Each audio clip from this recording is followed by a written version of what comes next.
Leo nina ujumbe mzuri wa pekee sana, ujumbe wa baraka, hasa katika nyakati hizi ambazo watu wengi wanahangaika, wanaenda mashariki, magharibi, kaskazini na kusini, wanapiga hodi katika kila wizara, taasisi, kampuni na mashirika mbalimbali kutafuta ajira. Mungu amenipa ujumbe unaohusiana na mambo ya ajira, na ninakuombea sana mtu wa Mungu, tega sikio upate kujua na kukitendea kazi kila ambacho Mungu anasema. Amina. Ukiota watu wanakuinamia, au ukiota kiongozi mkubwa katika nchi anakunyanyua juu, ujue Mungu anatangaza kwako kwa lugha ya ndoto ya kwamba anakusudia kukufanya kuwa kiongozi. Kuinamiwa ni alama ya kuheshimiwa. Ndio maana hasa katika maeneo ya kisiasa au kiserikali utakuta maeneo mengi akienda kiongozi mkuu wa nchi, ikitokea amemtaja waziri fulani au naibu waziri au mkuu wa mkoa, utaona anasimama, anainama, yani anaheshimu ile mamlaka iliyomuita, anasema nipo mkuu. Na kunyanyuliwa juu ni alama ya kupandishwa hadhi au cheo au daraja katika maisha ya mtu. Amina. Kwa hiyo ukiota kwa jinsi hiyo, ujue Mungu anakuandaa kuwa kiongozi nyakati zinazokuja. Soma kitabu kile cha Mwanzo sura ya 37 mstari wa 7 hadi wa 8. Uone kitu kimejificha hapo, upate kuelewa vizuri kwa undani. Mwanzo 37 mstari wa 7 hadi wa 8. Neno la Mungu linasema, tazama, sisi tulikuwa tukifunga miganda shambani, kumbe mganda wangu ukaondoka ukasimama, na tazama, miganda yenu ikazunguka ikainama mbele ya mganda wangu. Mstari wa 8, ndugu zake wakamwambia, je, kweli wewe utatumiliki sisi, nawe utatutawala? Unaona habari hii ya ndoto ambayo Mungu alisema kupitia kwa Yusufu. Lakini alipowaambia ndugu zake, baada ya kuitafasiri, wanamuuliza swali, je, kweli sisi tutakutumikia wewe, na wewe utatutawala? Kwa nini? Mganda wa Yusufu ulisimama juu, alama au ishara ya kuwa kiongozi. Ile miganda ya ndugu zake kaja ikainama, ikaheshimu ile nguvu ya kimamlaka iliyokuwa katika sura ya picha ya mganda wa Yusufu. Kwa hiyo wanajiuliza, je, sisi tutakutumikia? Kwa hiyo kiota kwa jinsi hiyo, Mungu anakuandaa utakuwa kiongozi. Kuna watu watakutumikia, kuna watu utawatawala, na kuna watu kwa nafasi yako ya uongozi utawaonyesha pa kwenda, na utakuwa sababu ya ufumbuzi wa changamoto zao. Inawezekana hujaelewa vizuri. Soma kitabu kile, tusome kitabu kile cha Yohana sura ya 12 mstari wa 32.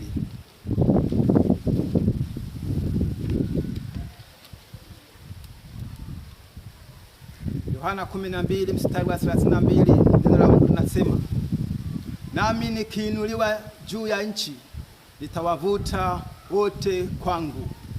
Narudia tena, Yohana 12 mstari wa 32, nami nikiinuliwa juu ya nchi, nitawavuta wote kwangu. Amina. Hiyo ndiyo nguvu iliyo ndani ya kiongozi. Yesu anasema nikiinuliwa juu ya nchi, nitawavuta wote kwangu. Sasa sikia, kiongozi ambaye Mungu amekusudia na kumwandaa na kumpa nafasi, jukumu lake ni kuvuta watu juu, ni kuwafanya watu waende viwango vya juu ambavyo hawajawahi kufika katika maisha yao, ni kuwafanya watu waone njia pale ambapo wanahisi ya kwamba hapawezekani kupitika. Tunasoma kwa habari ya mfano wa wa Yoshua. Yoshua kwenye kile kitabu chake cha Yoshua kwenye Agano la Kale, tunaona alifanyika sababu ya wana wa Israeli kupita mahali ambapo palikuwa pagumu hapapitiki, mto Yordani. Lakini tunasikia tena habari kwenye Biblia kwamba Yeriko ilikuwa imefungwa kwa ajili ya Waisraeli, kwa ajili ya taifa fulani. Lakini Yoshua alipata mwongozo kutoka kwa Mungu, akawa sababu ya wana wa Israeli kuivunja ile ngome ya lile lango la Yeriko, ikaanguka. Nataka kusema nini? Kazi ya kiongozi ni kuwafanya watu waondokane na changamoto walizokuwa nazo, kuwafanya watu waende ngazi ya juu, wafike mahali ambapo hawajawahi kufika, wamiliki vitu ambavyo walikuwa hawajawahi kumiliki. Tunaona Waisraeli kupitia uongozi wa Yoshua walimiliki ardhi kabila kwa kabila, wakajenga nyumba, wakakaa. Amina. Maisha yao yakaenda hatua tofauti, toka utumwani mpaka kwenye kumiliki ardhi na kujenga nyumba. Hiyo ndiyo kazi ya kiongozi. Tumsifu Yesu Kristo. Sasa Yesu anasema nikiinuliwa nitawavuta watu wote kwangu. Kwa nini Yesu anasema atawavuta wote? Kuna mahali Biblia inasema, Yesu anasema nyumbani mwa Baba yangu kuna makao mengi.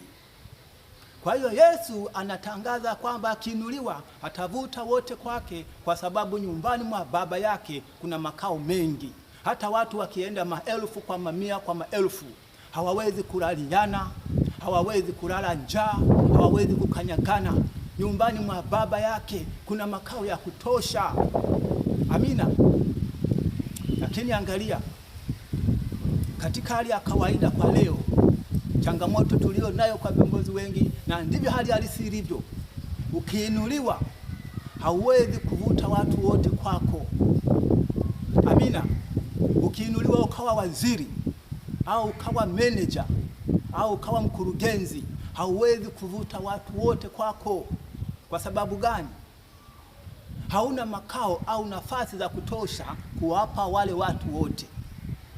Fikiria kwa mfano, wewe ni waziri wa maliasili na utalii. Zinatangazwa nafasi za ajira 10,000.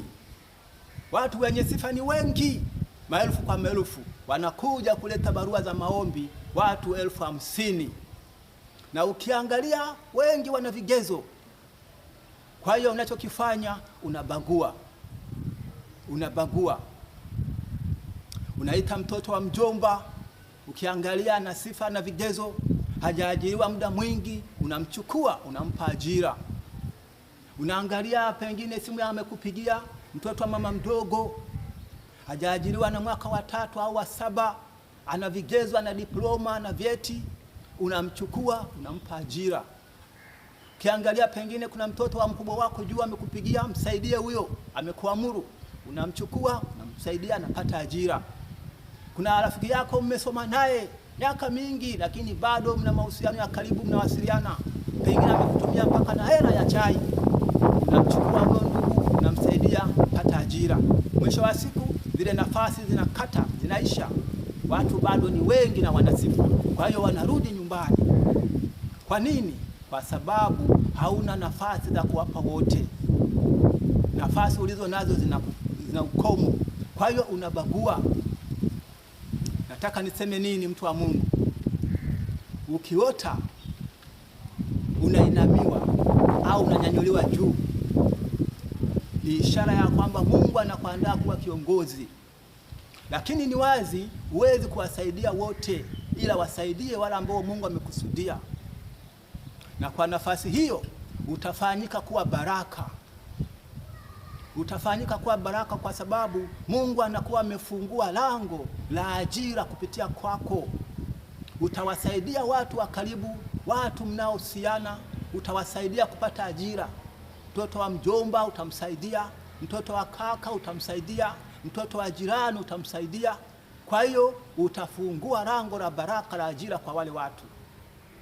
Na ajira hiyo inawezekana isiwe ya muda mrefu, inaweza ikatembea miaka mingi mbele. Kwa sababu nini? Mungu ameona wewe pitie kwako kufungua lango la ajira kwenye familia, kwenye ukoo, kwenye jamii inayokuzunguka, kwa ndugu, jamaa na marafiki. Itakuwa ya muda mrefu kwa namna gani? Fikiria umekuwa kiongozi leo, mwaka huu 2026. Bado ni mgeni, baada ya miaka mitatu utakuwa mwenyeji. Unamsaidia mtoto wa mama mdogo. Wewe una miaka mitatu kwenye ajira, yule anaanza mwaka wa kwanza. Utaenda, umefika pengine una miaka 7, umemsaidia mtoto wa mjomba, umemsaidia mtoto wa rafiki yako, umemsaidia mtoto wa baba mkubwa. Wakati wewe una miaka 7 au 10 kwenye ajira, mwingine ana miaka 3, mwingine ana miaka 2, mwingine ndo anaanza 1.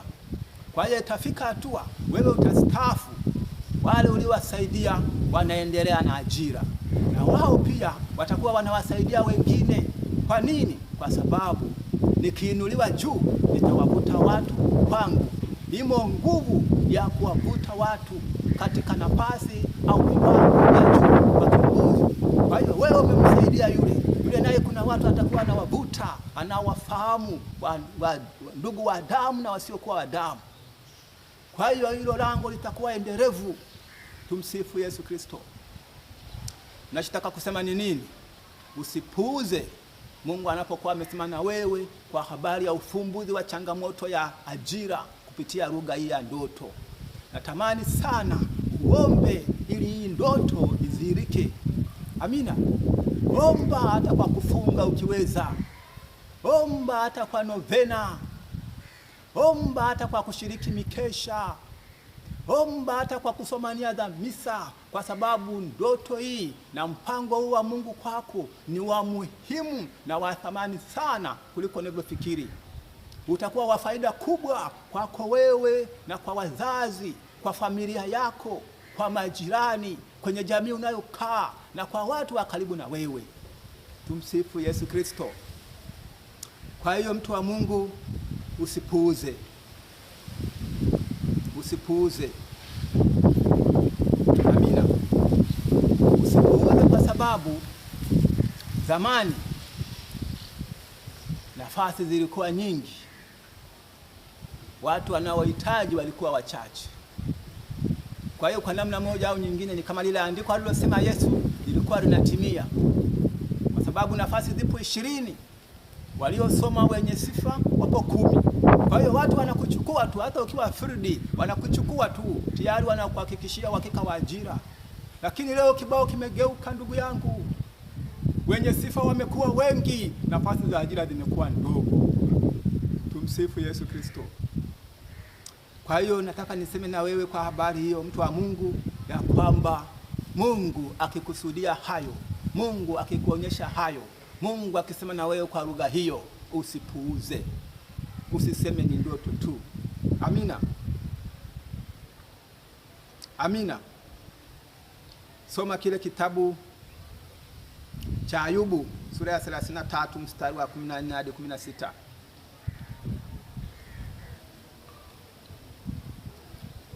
Ayubu 33 mstari wa 14 hadi 36 inasema: kwa kuwa Mungu hunena mara moja, na hata mara ya pili, ajapokuwa mtu hajali. Katika ndoto, katika maono ya usiku, usingizi mzito uajiliapo watu, katika usingizi kitandani. Unaona Mungu alivyokuwa mwema. Mungu hunena mara moja, na hata mara ya pili. Mungu kwa huruma zake anaona wewe unafaa kuwa kiongozi baada ya muda fulani unaokuja. Anaongea na wewe leo mara ya kwanza, anaona hujachukua hatua. Ni kweli hujaelewa, lakini kwa nini ukutafuta watu ukauliza? Watafute kina Heli, watafute wakubwa waliokutangulia.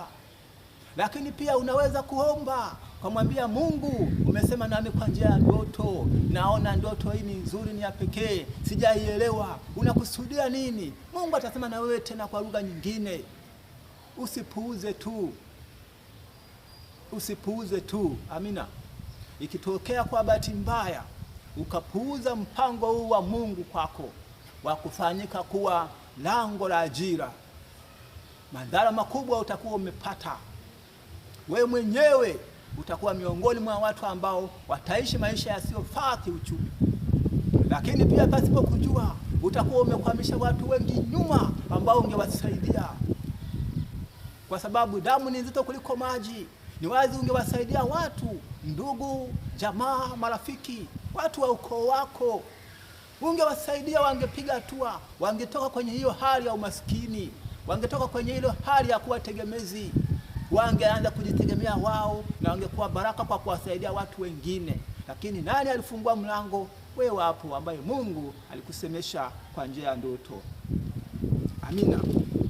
Kwa hiyo kwa namna pekee nataka niseme kwamba mtu wa Mungu, usipuuze. Ndoto ni lugha kama ilivyo lugha nyingine, na kwa namna pekee sana ndoto ni lugha ya ulimwengu wa roho. Na watu wengi tunasahau mambo mengi tunayoyaona chini ya jua yanaanzia katika ulimwengu wa roho, yanakuja yanadhihirika katika ulimwengu wa nyama. Kuna mtumishi mmoja aliambiwa kwenye Biblia ya kwamba iandike njozi hii, maana itatimia, ni kwa wakati ulioamriwa. Ijapo kawia, ingoje, maana haitakawia, itatimia kwa wakati. Kwa hiyo kuna ndoto nyingine Mungu anaweza akaongea na wewe, ni ya muda mrefu unaokuja, pengine miaka 3, pengine miaka 7, pengine miaka 10. Wewe unaweza ukaona kwamba imekawia, lakini Mungu ameiratibu nyakati zake, itatimia baada ya miaka 7.